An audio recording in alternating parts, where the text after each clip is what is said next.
అంటే ఐఎన్పిఆర్ కాదని డౌట్ ఉంది ఎవరికైనా బిల్డింగ్లో. ఓకే చలో. ఓకేమ్మా, మీడియా మిత్రులు నమస్కారం. వెనకాల క్లియర్ చేయను. ఓకే, మీడియా మిత్రులందరికీ నమస్కారం. పొద్దున్నుంచి గౌరవ చంద్రబాబు నాయుడు గారి ఆదేశాల మేరకు మేము రియల్ టైం నేపాల్లో జరుగుతున్న పరిస్థితులన్నీ చూస్తూ జరుగుతుంది. దాంట్లో భాగంగా ప్రధానంగా అక్కడున్న తెలుగు వాళ్ళు ఎలా ఉన్నారు, వాళ్ళ పరిస్థితి ఏంటి, వాళ్ళని తిరిగి ఆంధ్ర రాష్ట్రానికి తీసుకొచ్చే దిశగా పనిచేయాలని గౌరవ ముఖ్యమంత్రి గారు మాకు చెప్తాం జరిగింది. పొద్దునుంచి నేను ఇక్కడ కమాండ్ అండ్ కంట్రోల్ సెంటర్లో ఉన్నా.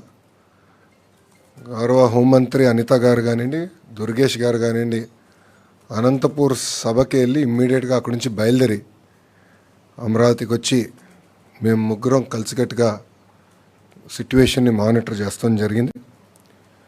దాంట్లో ఏపీ భవన్లో ఇమ్మీడియట్గా ఒక ఎమర్జెన్సీ సెల్ ఏర్పాటు చేసి ఒక సింగిల్ నంబర్ ద్వారా ప్రజల దగ్గరికి వెళ్ళాం. ఎవరైతే ఆ నంబర్కి ఫోన్ చేశారో ఒక ట్రాకర్ మెయింటైన్ చేసి ప్రతి 2 గంటలు ఒకసారి వాళ్ళ పరిస్థితులు ఏంటి, ఫుడ్ కానీ వాటర్ కానీ పవర్ కానీ ఎన్ని ఉన్నాయా లేవా, ఏమైనా చేసేది ఉందని కూడా రియల్ టైం తెలుసుకుంటాం జరిగింది. ఢిల్లీలో ఉన్న కంట్రోల్ సెంటర్లో తెలుగుదేశం పార్టీ ఎంపీ సానా సతీష్ గారు, గవర్నమెంట్కి చెందిన అర్జ శ్రీకాంత్ గారు అక్కడ కూర్చుని వాళ్ళు మొత్తం మానిటర్ చేస్తాం జరిగింది రియల్ టైం. ఇప్పటికీ మా దగ్గర ఉన్న సమాచారం మేరకు 217 మంది ఆంధ్రులు 12 లొకేషన్స్లో, అంటే హోటల్స్ కానివ్వండి లేదంటే వేరే పట్టణాల్లో కానీ 12 లొకేషన్స్లో వాళ్ళు ఉన్నారు. దీంట్లో సుమారుగా 173 మంది కఠ్మండూలో, 22 మంది హెటౌడాలో, 10 మంది పోఖ్రాలో, 12 మంది సిమికోట్లో ఉన్నవారు. ఇది మేము టైం టు టైం మానిటర్ చేస్తున్నాం. దాంట్లో సుమారుగా 118 మంది మహిళలు ఉన్నారు, 98 మంది మగవాళ్ళు ఉన్నారు. అటు ఏపీ భవన్ కానివ్వండి, ఇక్కడ ఆంధ్ర రాష్ట్రంలో ఉన్న కమాండ్ సెంటర్ కానివ్వండి, మేము టైం టు టైం అటు ఎంబసీతో అదేవిధంగా ఇతర అధికారులతో మాట్లాడటం జరిగింది.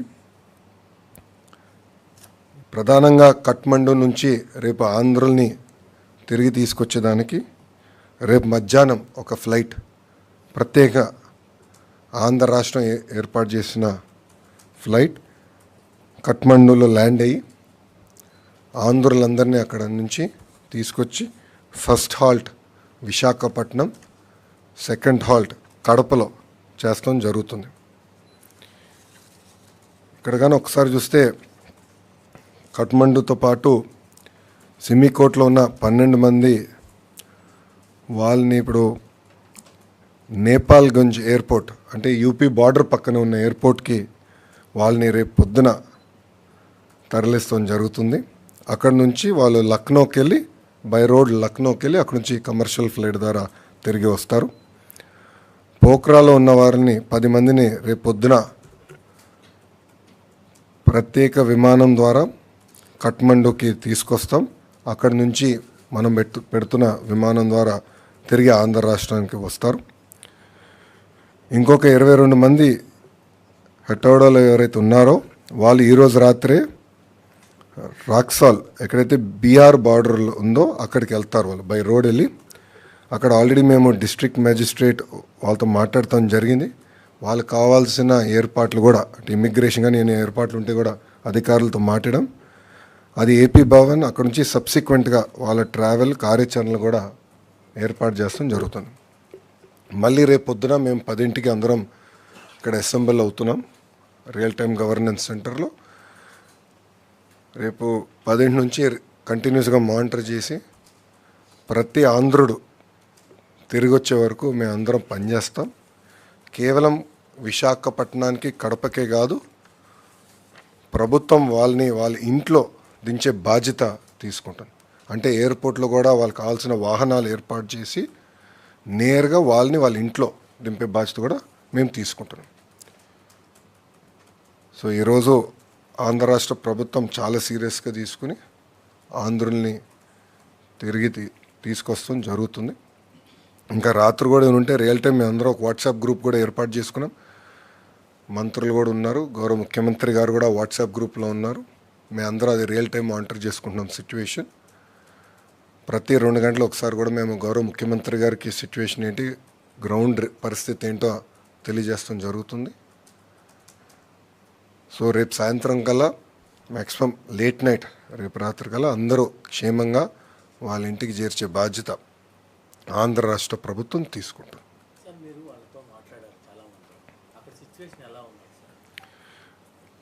పొద్దున కొంచెం టెన్షన్గా ఉన్నారు అందరూ ఫస్ట్ రౌండ్ మాట్లాడినప్పుడు. సెకండ్ రౌండ్ మాట్లాడగల కొంచెం శాంతియుతమైన వాతావరణం నెలకొంది. ఆర్మీ వాళ్ళు కూడా వాళ్ళు చేయాల్సిన కార్యక్రమం వాళ్ళు చేస్తున్నారు. సో ఇప్పుడు ప్రశాంతంగా ఉంది అనేది వాళ్ళు చెప్పారు. కానీ వాళ్ళు వెళ్ళినప్పుడు కొంతమంది అయితే ఏకంగా బస్ స్టాండ్లో దాక్కునే పరిస్థితి, అప్పుడు బస్ స్టాండ్ కూడా తగలబెట్టారని వాళ్ళు చెప్తాం. ఒకరైతే ఏకంగా రోడ్డు పైన ఉన్న పరిస్థితి మొత్తం మాకు చూపించారు. అంటే రాత్రి షాపుల పైన జరిగిన దాడులు కానీ, హోటల్స్ పైన జరిగిన దాడులు కానీ అవన్నీ కూడా వీడియో కాల్ ద్వారా వాళ్ళు మాకు చూపిస్తాం కూడా జరిగింది. సో ఒక మాటలో చెప్పాలంటే నిజంగా అందరూ చాలా భయపడ్డారు, చాలా ప్యానిక్ అయ్యారు. ఒక పక్కన వాతావరణం కొంచెం కామ్ అవుతాం, రెండోది ఆంధ్ర రాష్ట్రం నుంచి మేము అంటే 12 గ్రూప్స్ ఉన్నాయి కనుక 12 మందితో మాట్లాడి, కోఆర్డినేటర్ ఉన్నారు కదా, కోఆర్డినేటర్తో మాట్లాడి మళ్ళీ అందరితో కూడా మాట్లాడి మేమున్నాం, మీకు ఏమైనా ఇబ్బంది ఉందంటే ఇమీడియట్గా మాకు ఒక ఫోన్ చేయండి, ఒక మెసేజ్ పెట్టండి, we'll take it up seriously అని చెప్తాం కూడా జరిగింది. సో ఆ ప్యానిక్ రియాక్షన్ లేకుండా మేము చూసుకున్నాం. అట్లా ఏం ప్రాబ్లం, మెడికల్ అటెన్షన్ ఏం అవసరం లేదని కూడా వాళ్ళు చెప్పారు. మెడిసిన్స్ ఏమైనా అవసరమా అని కూడా అడిగాము. సరిపడా స్టాక్ ఉన్నాయి మాకు, నో ప్రాబ్లం అని చెప్తాం జరిగింది. వాళ్ళు రియల్ టైం చెప్పారు. అంటే ఎప్పుడు ఇది ఎయిర్పోర్ట్ ఓపెన్ అవుతుంది ఏంటి, ఫ్లైట్స్ ఎప్పటికల్లా రావచ్చు, అవన్నీ కూడా టైం టు టైం మేము కోఆర్డినేట్ చేసాం. ఇప్పుడు కేంద్రంలో మన మినిస్టర్ ఆఫ్ సివిల్ ఏవియేషన్ రాము ఉన్నాడు. రాముతో కూడా నేను దాదాపు ఒక 10-12 సార్లు మాట్లాడా ఈరోజు. సో ఆయన క్యాబినెట్ మీటింగ్ వెళ్ళే ముందర మాట్లాడా, క్యాబినెట్ మీటింగ్ వెళ్ళిన తర్వాత కూడా మాట్లాడా. మీటింగ్ అయిన తర్వాత మాట్లాడిన తర్వాత ఆయన కూడా ఒక మీటింగ్ పెట్టుకున్నారు ఢిల్లీలో. పెట్టుకుని ఒక ఆంధ్ర రాష్ట్రమే కాదు, రేపు మహారాష్ట్రకి ఏంటి ఎన్ని ఫ్లైట్లు వేయాలి, ఢిల్లీకి ఎన్ని ఫ్లైట్లు వేయాలి కూడా. ఎందుకంటే భారతదేశంలో ఉన్న భారతీయులందరినీ తిరిగి తీసుకురావాలి కదా. సో ఆ బాధ్యత కూడా రాము తీసుకుంటున్నాడు.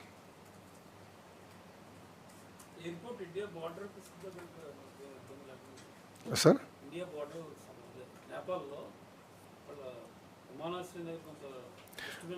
లేదు, ఇప్పుడు అంతా ఇష్యూ సెటిల్ అయిపోయింది, పర్మిషన్ ఇచ్చారు. సో అందుకే రేపు మధ్యాహ్నం కల్లా మనం ఫ్లైట్ వెళ్తుంది. మన వాళ్ళు వైజాగ్కి, ఇంకా ఐ థింక్ అక్కడి నుంచి 2.5 గంటలు ఫ్లైట్ మనకి వైజాగ్కి. వైజాగ్ నుంచి ఒక 45 minutes Kadapa.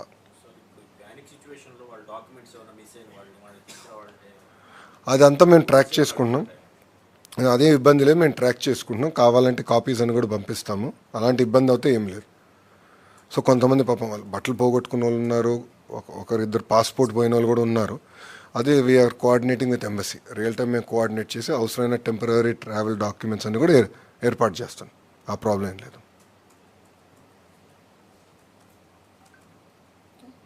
Okay, no questions.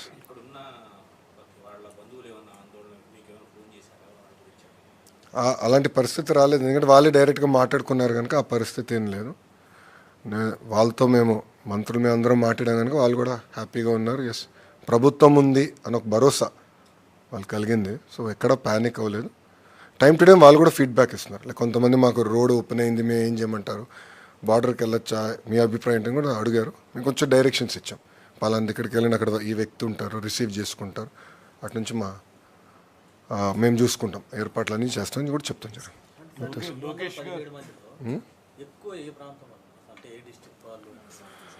ఇప్పుడు విశాఖపట్నం నుంచి 42 మంది ఎక్కువ, మిగతాది విజయనగరం నుంచి 34 మంది, కర్నూలు నుంచి 22 మంది. మేజర్ నంబర్స్ సార్, విజయనగరం 34 అండి, కర్నూలు 22 అండి, టాప్ 3 ఈ 3 అండి.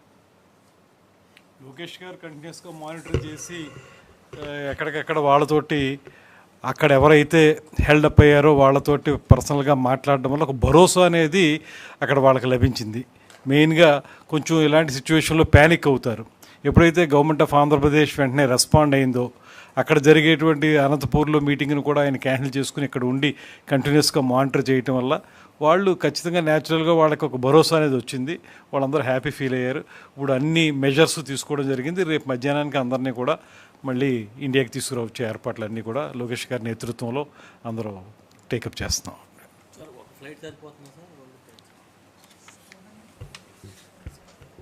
217 మంది కదమ్మా. దాంట్లో ప్రధానంగా చూస్తే మీకు హెటోడాకి 22 మంది వచ్చేస్తారు. So capacity of the flight is 220. So buffer కూడా ఉంది. సో ఇబ్బంది ఏం లేదు. అదంతా చూసుకున్నాం. బఫర్ కూడా చూసుకుని ఒక ఫ్లైట్ సరిపోతుంది. అంటే కేంద్ర ప్రభుత్వం కూడా అదనంగా వేయాల్సి వస్తే ఏ విధంగా సిద్ధంగా ఉన్నారు. దాంట్లో ఎక్కడ వెనకాడట్లా. చాలా క్లారిటీ ఉంది.